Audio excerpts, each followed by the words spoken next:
제6화 서울 목동중학교에서 선수 생활은 거의 대기조에 불과했다 라는 내용을 이야기해 드리도록 하겠습니다.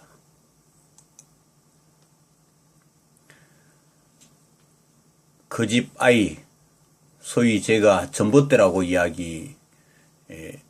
별명을 지어줬는데요. 그 집 아이는 중학교 때부터 축구를 했다고 하더군요. 아마도 그 부모는 돈 또는 그와 유사한 힘으로 자녀를 유능한 선수로 키울 수 있을 거라고 생각한 모양입니다. 오죽하면 우리 애들 팀은 언제나 10명이 뛰는 팀이라고 이 사람이 입버릇처럼 말했겠어요. 왜냐하면 그 집 아이는 전봇대 역할밖에 하지 못하는데도 늘 레귤러 멤버로 출전을 했거든요. 한 번은 효창구장에서 경기하는 것을 보러 간 적이 있는데 감독이라는 사람은 내가 운동장에 나타나는 것을 몹시 꺼려했기 때문에 그 이유는 누구누구는 무슨 이유로 빼고 누구누구는 부모가 어떻게 했기 때문에 경기에 투입되고 있는지를 훤히 꿰뚫고 있기 때문이죠. 늘 우리 아이 학교 학부모님들이 없는 곳이나 멀리 떨어진 곳, 잘 보이지 않는 곳에 숨어서 경기를 관전해야 했습니다. 아직도 효창구장에 가면 정문 출입구 반대편 매점이 있는 곳이 있습니다. 거기서 봤기 때문에 관중석과는 거리가 멀어서 잘 안 보일 것입니다. 그러나 게임을 관전하고 흐름이나 상황을 읽어야 대처할 방법을 생각해낼 수 있기 때문에 경기를 관전하는 것은 매우 중요합니다. 경기를 관전하되 그저 응원이나 하는 차원이 되어서는 안 되고 게임을 분석하는 능력도 어느 정도 갖춰서 게임을 관전해야 합니다. 그래야 게임을 통해서 본 내용을 토대로 아이의 성장 가능성을 짐작할 수도 있고 아이에게 조언을 해줄 수도 있을 것입니다. 아니나 다를까 그 전봇대 녀석은 어김없이 출전을 했고 뛰어야 할 2명은 벤치에서 씩씩거리고 앉아 있었고 한두 명은 부모가 감독의 비위를 맞춰 주었기 때문에 경기에 투입되었다는 것을 알 수가 있었습니다. 이날 경기는 이런 상황에서 또 심판들이 뇌물을 처먹었는지 골이 2번이나 들어갔는데도 오프사이드 판정을 내렸습니다. 누가 봐도 뻔한데 말입니다. 이날 우리 아이 학교 교장 선생님도 관전하러 오셨다는 이야기를 들었습니다만 후반전에 그 전봇대를 빼고 선수를 교체했지만 경기를 뒤집을 수는 없었습니다. 이미 2골을 먹고 있는 상황이라서요. 게임에 지는 게 어쩌면 당연한 일일지도 모릅니다. 이런 일들이 축구 사회에서 비일비재하다는 사실을 부모님 여러분들도 어느 정도는 다 알고 계실 겁니다. 이런 수많은 크고 작은 많은 어려운 과정을 선수 학부모 한 사람이 감당해내기에는 너무나 벅차고 어려운 일이었습니다. 여기서 한 가지를 꼭 이야기하고 넘어가야 하겠습니다. 자녀를 훌륭한 선수로 키울 수 있는 유일한 사람은 똑똑하고 지혜로운 학부모뿐입니다. 그러나 아이를 망치는 근본적인 원인은 학부모의 부지나 잘못된 시각으로 인한 과욕을 채우려는 행위에 감독이나 지도자가 여기에 부하내동하여 합작품으로 이루어지는 경우가 가장 많다는 사실을 꼭 기억해 두십시오. 결론적으로 말하면 아이를 망치는 원흉은 다름 아닌 학부모의 이기심이 원흉일 가능성이 가장 높다고 말할 수 있으며 학부모 당신 자신이 바로 그 장본인일 수 있다는 사실을 명심해야 합니다. 부모가 똑똑하면 감독이나 지도자의 횡포는 어느 정도 커버할 수 있으며 학부모님들끼리 단합만 하게 된다면 어느 정도 그 어떤 횡포도 이겨낼 수 있을 것입니다. 예를 들자면 필요에 따라서는 극단적인 방법, 전학이나 지도자를 교체한다는 등 극단적인 방법을 취하여 해결할 수도 있습니다. 그러나 불행하게도 부모님들이 단합이 잘 된 학교는 그때 당시 몇 개교밖에 보이지 않았습니다. 여기서 중요한 한 가지 팁을 드리겠습니다. 만약 선수 아이가 실력이 어느 정도 받쳐준다면 감독은 살아남기 위해서 본 대회나 큰 경기에는 반드시 출전시킬 수밖에 없을 겁니다. 이유는 게임에 이겨야 지도자도 살아남을 수 있게 되니까 말입니다. 그 다음 울산으로 전지훈련 내려가서 감독의 편향적 태도와 무죄의 극치를 직접 목격하고 경험함으로써 무언가 특단의 조치가 필요하다고 결심을 하게 됩니다. 를 이야기해 드리도록 하겠습니다.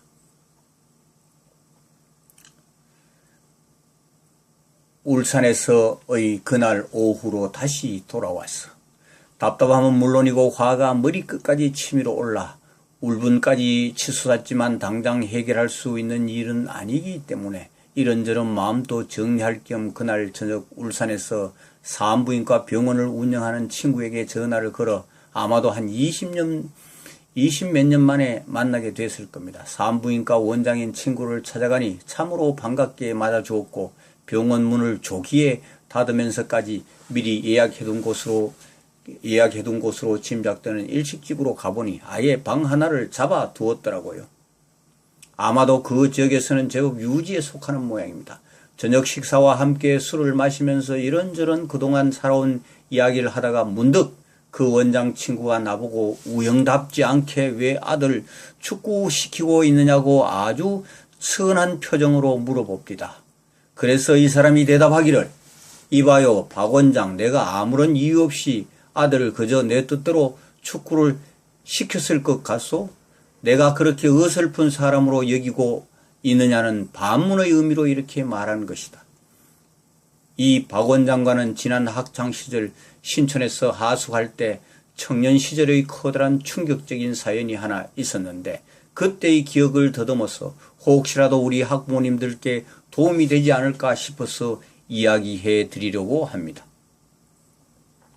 어느 날 학교에서 하숙집으로 좀 일찍 돌아온 것으로 기억되는데 그날 버스를 타고 가면서 유리창을 통하여 차창 밖을 내다보며 깊은 생각에 잠긴 내용을 생각나는 대로 써본 것인데 한마디로 말하자면 우리 인간에게는 분명히 생각과 마음은 동일하지 않고 다른 개념으로 보아야 한다는 게 이날 사색의 요지입니다. 즉 생각과 마음이 일치하는 방향으로 행동을 하면 올바른 일이거나 좋은 일이 될 것이지만 생각과 마음이 일치하지 않는 방향으로 행동하게 되면 그것은 분명 옳지 못한 일이거나 나쁜 일이 될 것이다 라는 일종의 철학적인 견해를 요즘 또 판매하고 있는지 모르지만 옛날 백로지 그러니까 누리끼리 한 색깔의 팔절지 종이 2장에 빼곡히 써놓고 책상 위에 그대로 놔둔 채 나는 하숙방을 나와서 어디 갔다가 통금 시간이 가까이 다 되어서야 하숙집으로 들어갔는데 그 친구는 그 늦은 밤까지 자지 않고 자기 방에서 나를 기다리고 있다가 내가 방에 들어가자마자 방문 여는 소리를 듣고 그 친구가 나보고 우형 지금 나하고 술 한잔 같이 해줄 수 있겠소? 라고 제의를 한 것이다. 그 친구와는 한 2년 정도 우리 방과 마주보는 건너방 한 집에서 함께 하숙을 했지만 단 한 번도 개별적으로 술을 한잔 하자고 서로 말한 적이 없었기 때문에 좀 뭔가 특별한 일이 생겼나 보다 하고 그 친구 얼굴을 쳐다보며 박형 왜 그러시는지요? 무슨 특별한 일이 있습니까? 라고 반문하면서 내 방에 들어갔다가 바로 다시 나와서 그 친구와 같이 하숙집 가까운 골목 주변에 있는 선술집으로 갔다. 얼굴 분위기로 보아 꽤 의미심장한 얼굴 표정인 것 같았다. 그 친구 이야기인즉슨 난 오늘 우영 책상 위에 써놓은 글을 읽어보고 말할 수 없이 깊은 충격을 받았습니다. 라고 하는 것이 아닌가. 이 말을 듣고서야 그 이유를 직감할 수 있었습니다. 그 친구 왈 나는 지금까지 이 세상에서 나름대로 내가 제일 똑똑하다고 생각하고 큰 자부심을 가지고 살아왔는데 오늘 우영이 써놓은 글을 읽어보고는 소위 사고의 체계가 우영에 비하면 정말 하잘것없는 수준에 머무르고 있는 그야말로 머리에 얇은 피막으로 둘러싸인 습자지 같은 수준의 존재일 뿐이라는 사실을 깨닫고 한없는 서글픔에 잠겼었다고 실토하면서 우영이 나이는 나와 같거나 비슷하지만 스승으로 모시고 싶다고도 했습니다. 사실 그도 그럴 것이 요즘과 달리 그 당시 그 친구는 부산 명문 경남고등학교를 졸업하고 연세대 의대를 다니고 있었으니 충분히 그런 자부심을 가져도 될 법한 커리어, 요즘 말로 그렇게 했죠. 스펙을 갖고 있었기 때문에 전혀 지나치지 않았고 누구나 당연한 자부심으로 여길 만큼 인식되는 사회적 분위기였으니까 말입니다.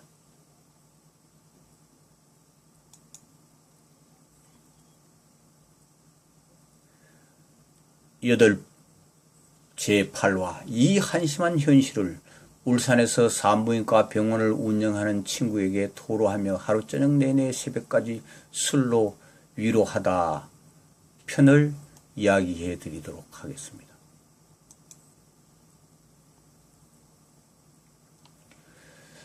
그 친구 부친께서 공직에 계시다가 정년 퇴직을 하셨는지 조기 퇴직을 하셨는지는 분명치 않지만 하여튼 직장을 그만두고 집에 계시는데 한 달에 한 번꼴로 정신질환이 발작해서 가족들이 적잖은 고통을 겪고 있을 뿐만 아니라 자기 부친 또한 사회적으로 역할을 할 수 없는 현실이니 살 가치가 없으므로 차라리 죽는 것이 낫지 않겠느냐라는 논리로 그 알량한 의대 예과를 겨우 거친 수준에서 나에게 안락사에 대한 질문을 조심스럽게 해왔는데 이 사람이 대노하여 그야말로 메가톤급으로 한 방 먹일 수밖에 없었다는 이야기를 어쩌다가 우리 학부모님들을 상대로 이야기하는 축구 칼럼 통하여 처음 고백하게 된 것입니다.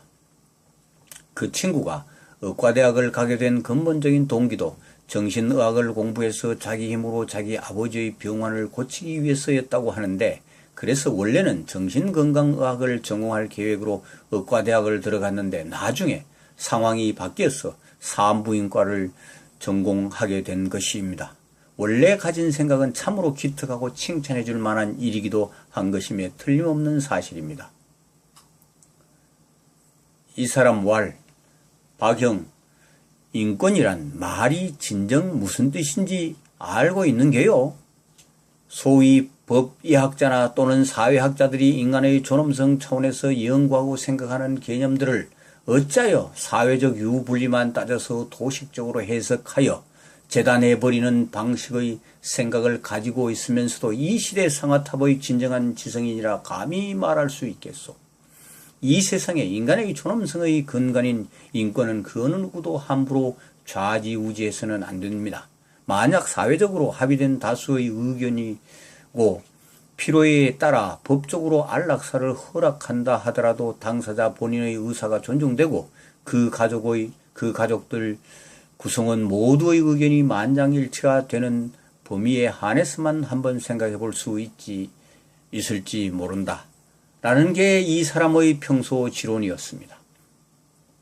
그런데 왜 축구 칼럼에서 골치 아프게 생각과 마음이 어떻고 철학적 견해가 어떻고 하는 말이 등장해서 언론 이해하기 어려운 추상적인 이야기를 꺼내고 있느냐고 반문하는 사람도 있을지 모르지만 단언하건대 축구 학부모님들은 자신의 자녀를 훌륭한 선수로 키워야 할 책임은 분명히 갖고 있지만 또한 어떤 학부모님들께서는 자식을 훌륭한 선수로 키우는 일을 일종의 사명으로 생각하시는 분들도 계실 것으로 짐작됩니다만 어떤 경우든 자기 자식을 망칠 권한이 부모님들에게는 절대로 없다는 것을 그 어느 누구도 인간의 존엄성을 빼앗아갈 권한이 없는 것과 같다는 것을 예로 들어 강하게 강조해 둠으로써 아이의 인권이나 장래성, 희망을 부모가 절대로 그르치게 해서는 안 된다는 이야기 올시다.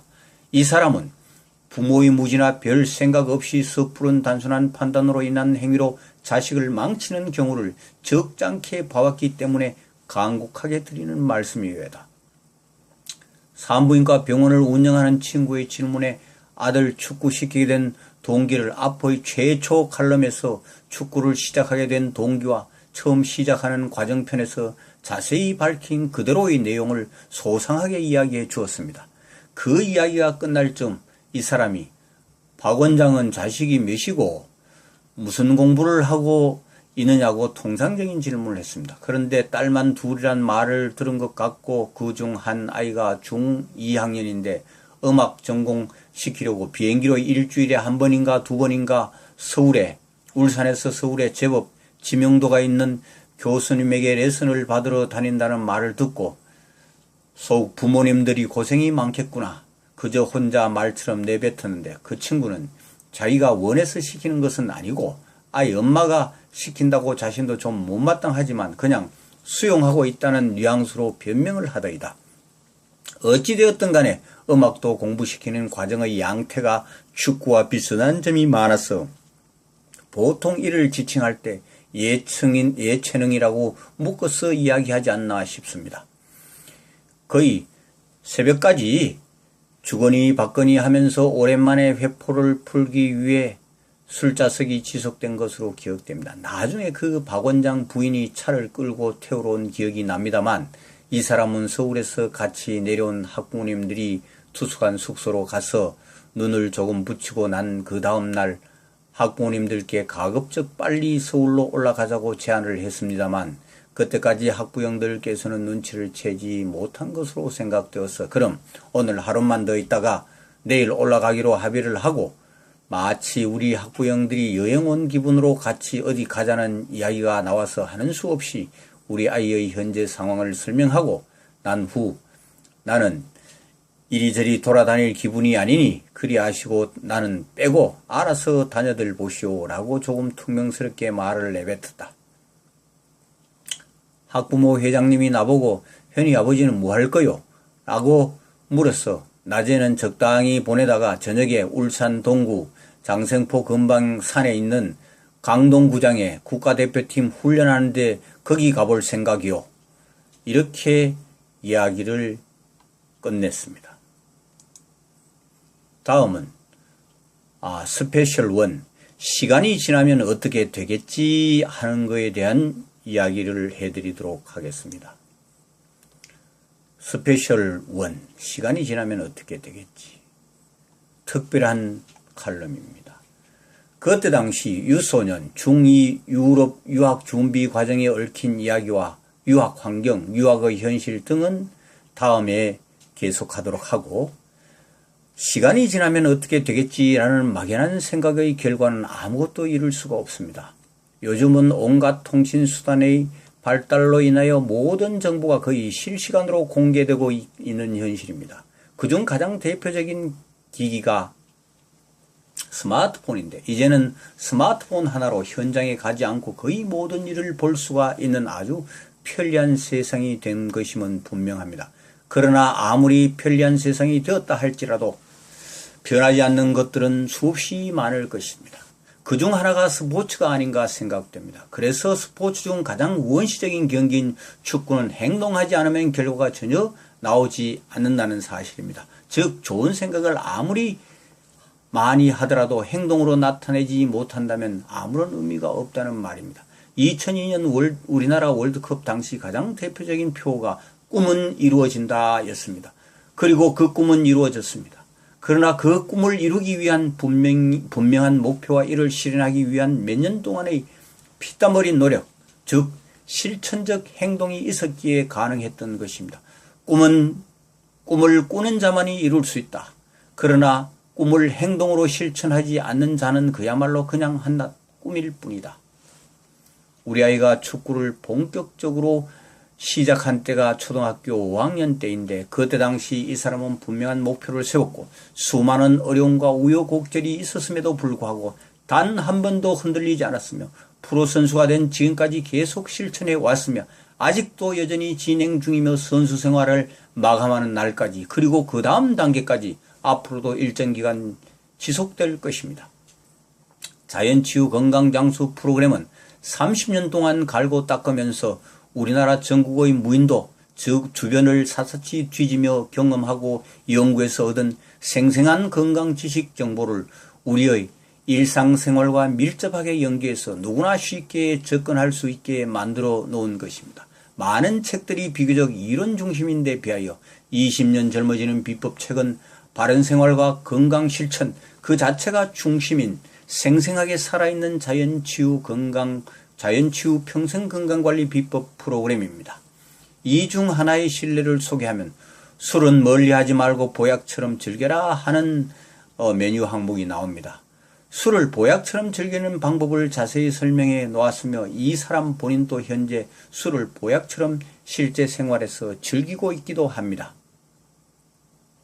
직업운동선수 최고 컨디션 관리 프로그램이 탄생하기까지도 만 3년이 걸렸습니다. 우리 아이가 축농증이 포함된 비염이 있었고 아토피 피부염이 있었는데 경기에서 뛸 때 호흡하는 데 지장을 받는다고 하소연해서 이비인후과 몇 군데서 진료를 해보니 축농증이 있고 한쪽 코뼈가 약간 S자로 굽어서 이 상태가 호흡에 지장을 준다는 결과가 나왔습니다. 일반적인 비염은 자연치유로 충분히 가능하지만 축농증은 염증이 생겨있는 일부 세포를 제거해야 하고 또 코뼈를 일부 깎아내야 하는 등 외과적 수술은 현대의학의 도움을 받는 것이 옳다고 판단되어 몇 년 전에 수술을 했습니다. 선수 컨디션 유지 최상의 컨디션 유지가 필수적인데 그렇게 간단하지가 않습니다. 그래서 우리 아들을 대상으로 하여 어떻게 하면 최고의 컨디션을 유지할 수 있게 할 수 있을까를 고민하다가 수많은 자연치유 경험으로 얻은 지혜를 바탕으로 한 가설을 세우고 이를 아들에게 테스트 적용하여 2-3년간 실시한 결과 중요한 몇 가지 프로그램을 완성하게 된 것입니다. 결과적으로 컨디션이 나아지고 충분히 유지될 수 있을 것이란 가정하에 이 사람이 창시한 셀 영양요법을 적용한 결과 좋을 것이라고 가정한 것보다 훨씬 더 나은 결과를 얻었고 이 임상 테스트로 인하여 몇 가지 응용, 적용할 수 있는 추가적인 결과를 얻은 성과를 내기도 한 것입니다. 사실 이 최고 컨디션 유지 관리 프로그램 적용의 결과로 선수 활약이 두드러지게 되자 그해 리그가 끝날 때쯤 아들이 다른 서너 개의 프로구단으로부터 러브콜을 받아 행복한 고민에 빠진 적도 있었습니다. 여기서 꼭 염두에 두어야 할 중요한 사항 하나는 상황이나 여건이 좋아질 때 사람은 더 냉정하고 합리적이어야지 들떠서 행동하거나 흥분해서 돈에 너무 현혹되어서는 안 된다는 사실입니다. 그 다음 제9화 축구 선진국 유럽으로 유학을 보내기 위해 유학에 대해 자세히 알아보기 시작하다 축구 유학 1편을 이야기해 드리겠습니다.